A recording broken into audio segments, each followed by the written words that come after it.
utekelezaji wa programu ya Jenga Kesho Iliyo Bora ya Maisha. Mheshimiwa Naibu Spika, kupitia maono makubwa na upendo wa Dr. Samia Suluhu Hassan, Rais wa Jamhuri ya Muungano wa Tanzania, wizara inaendelea kutekeleza programu ya Jenga Kesho Iliyo Bora ya Maisha kwa vijana ili kuwawezesha kujiajiri kupitia uwekezaji katika shughuli za ufugaji nchini.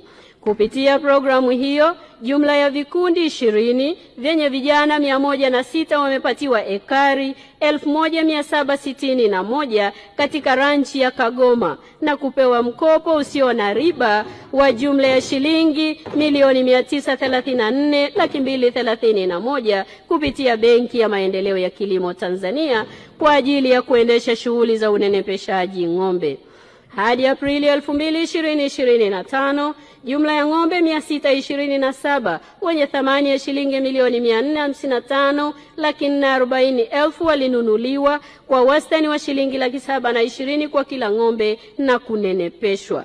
Kati ya ng'ombe hao 452 wenye thamani ya shilingi milioni 402,280,000 waliuzwa kwa wastani wa shilingi 890,000 kwa kila ng'ombe na kupatikana kwa faida ya shilingi 76,840,000 ikiwa ni wastani wa faida ya shilingi 170,000 kwa kila ng'ombe kwa kijana kwa muda wa miezi mitatu tu. Hakika tumeanza na kazi inaendelea. Vijana wetu, kaeni mkao wa kazi, kwani utajiri upo kwenye mifugo.